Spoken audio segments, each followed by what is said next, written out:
having breakfast. Big arms.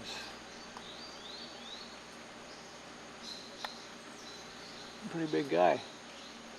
Little guy crawling along, having breakfast. Park sign, we're going into a world cultural area. Yeah, got him hanging. Here. You got a good angle. That's an oscillated what? There you go. Turkey. Oscillated, no, he's called it something else. Oscillated turkey? Turkey. No, you said something else besides that. What family? Family of the peacock. Family of the peacock. That's a, and it's a male probably, huh? No, it's a female. What did we have here? Rosewood. This is Nice, huh? that's rosewood. Yeah, rosewood. Rosewood. Well, they have that in rosewood, mahogany, ironwood, And what was your favorite one? Oh, that's nice. firewood.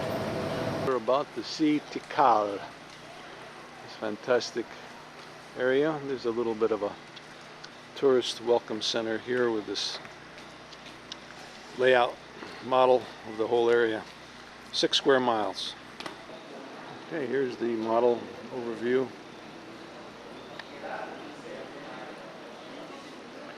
Nice replicas. And that's the one we're going to climb. I think that's 220 feet to the top. 22 stories. And this is just one small area that they've done the archaeology dig on. Continues for 22 square miles. They've uncovered about 6. They've done some head carvings here. In this pyramid, some huge carvings. Actually, it's all limestone and stucco area. And here's some of the souvenirs you can buy. Turtles and masks, bowls, lots of stuff. This is Tikal. So therefore, we tend to have a lot of great cavities within the area, a lot of sinkholes. This is natural formation.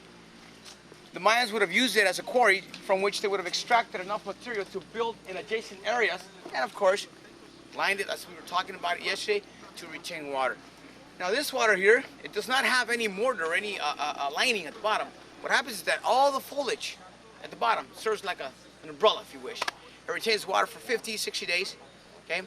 And it's the only one that is still functioning. But there are 12 others that were found throughout the archaeological site that we're about to encounter, okay? Back here, ants, my God. All this has been built up by the ants themselves. Every one of them takes out a little bit of spoil. Imagine that. What they do, of course, take the leaves inside, mash them to a pulp, and they'll defecate onto these mattresses. And in this manner, it turns it into their own food. And then in the long run, it fertilizes the very poor level of topsoil.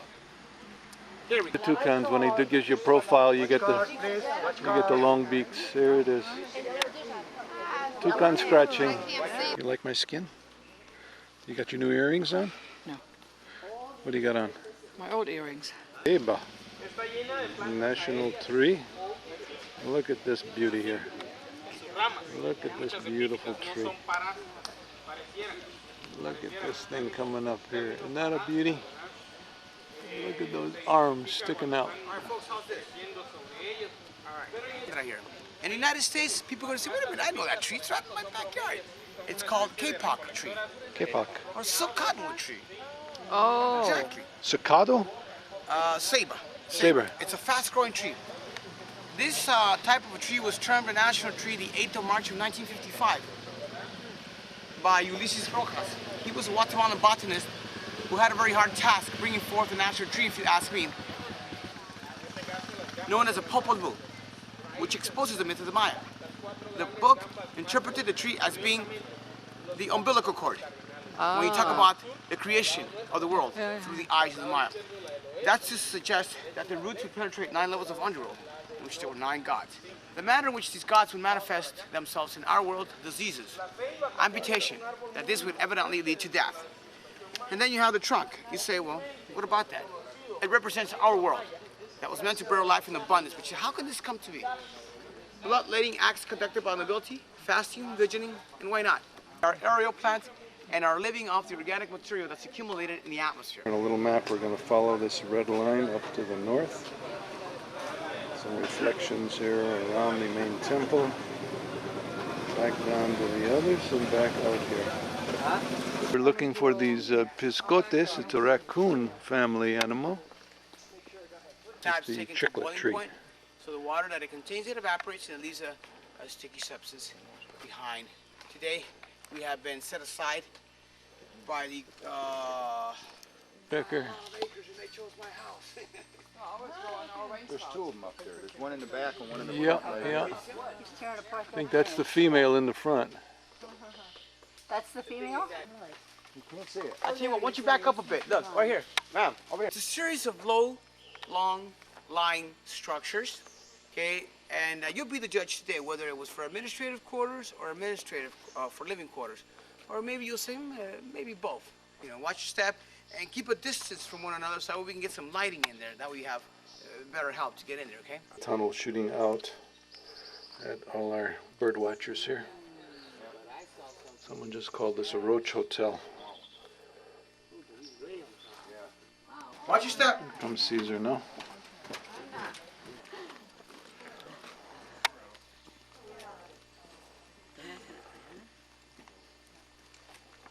You know, the people that built this place, they haven't changed a bit, guys. Short, stocky, brown skin, muscular legs, almond-shaped eyes.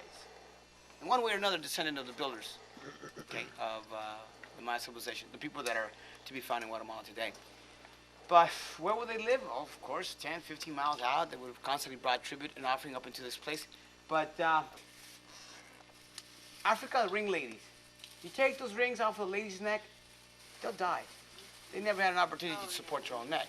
But they said, but what are you getting at? Well, the Mayans, of course. 5 days after the birth of a child, the immediate family would get together. They would fast, vigil, and some would even go as far as perforating their body. And they would have at hand pieces of barks of trees. The blood would be poured onto it, thrown into the fire to obtain that vision. You see, create the mood in which the gods can be present and accept the child into the nobility. Oh, it was a big feast. But deformation to the kid. Imagine, you would deform the head of your child 5 days after its birth by indenting it. Cone head. Who would do this? Midwife, along with priests or shamans, if you wish, with a jade spoon in their mouth. Some would live to be 6 feet of height and, of course, 60 years of age. These, they were not for living purposes, not for administrative quarters, but to isolate themselves, perforate the body, fast, vigil, and then ascend to the central area and invoke the gods. So this is all just hypothetically speaking. But you say, well, wait a minute, you won't catch me dead in one of these things. But if you're to look at the Mayans today in their perishable homes, everything that they do outside. Oh, that's big. I don't like Oh yeah, let's all jump around, lie down in the grass here. Yeah. You know where you're stepping. You should see the Europeans when they come with thongs. Yeah, they love it here, huh? No, I don't tell them what it is. Next thing I know, they see this and they start looking around. There's a whole bunch of holes next to them. Oh. 200-foot climb. How come you guys didn't go in the chamber? What happens is this, that there's no chambers, no hiding places, no burials, guys, because it's solid. It has to be built solid or else it'll cave in, exactly. And they were not for any funeral purposes. But they did find what experts believe to have been at the top, and then in the middle, they placed an individual that was maybe 12 years or to 23 years of age and had jade encrusted into the teeth and also fool's gold. Want to open up your lens?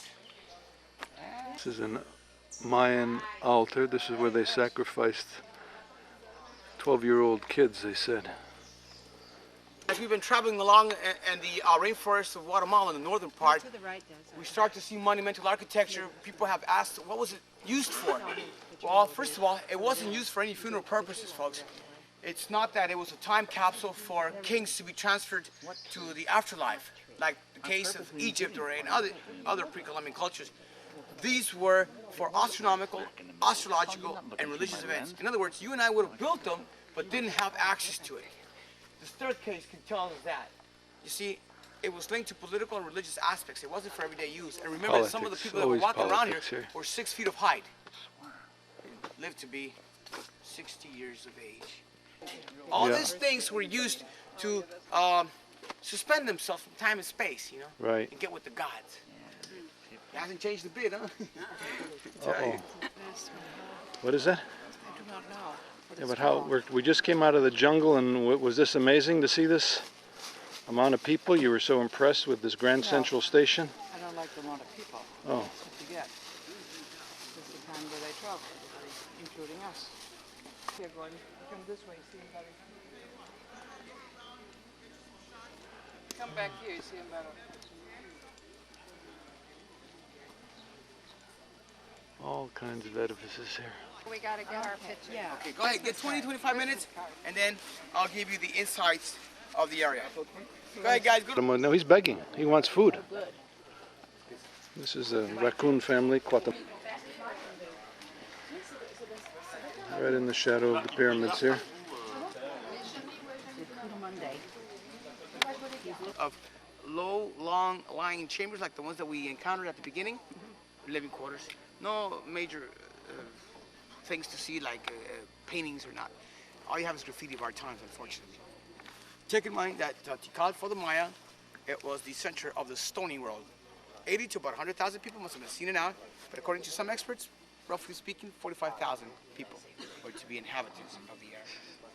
And time frame, 600 years before Christ to 900 after Christ.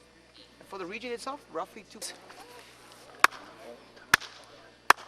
Place of whispers of the ancient Mayas. Not bad, huh? Place of whispers. In other words, you couldn't whisper nothing here. People hear you. Oh, I heard that. Did you get your pictures? Temple number 3. This is to give you an idea. We missed 4. No, we haven't gotten it yet. Oh, hey. Perfecto. Feet of height. This is how temple number 1 and temple number 2 must have been seen in the 1800s. And imagine, it wasn't until 1927 that Charles Lindbergh, as we call, tree stones. Yeah? Now that literally removed the wooden beams that took them a day and a half to work the way. That was very damaged. It was starting to just like to cave in. Yeah. So what they did is they filled it in with limestone rubble. It was falling off. Fox.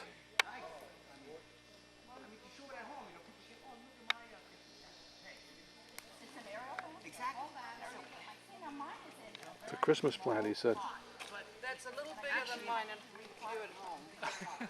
But I'd take mine at home anytime. What is it called, Fulke? What is it? Christmas cactus. Temple number 4.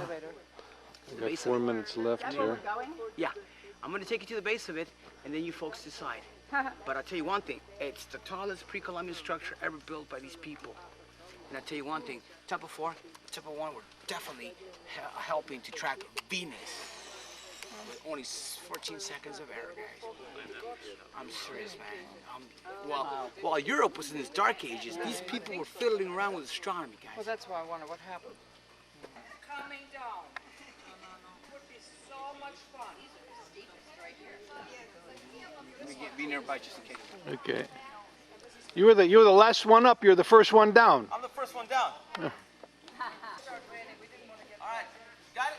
Got it. Going down. Coming down. You did it. Good job. 3 steps.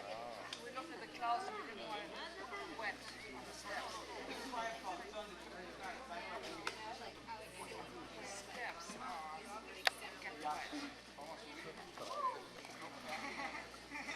It is pretty up there. Okay, Fulke. What do you think of this architecture here? Walk up the stairs. I want to follow you up the stairs. Yeah. Adios, amigo. Hasta la vista, baby. You know, Caesar, you will be back. Hey, I'll be your convert. Hey, folks, I hope this has been fun. Little walkway here from the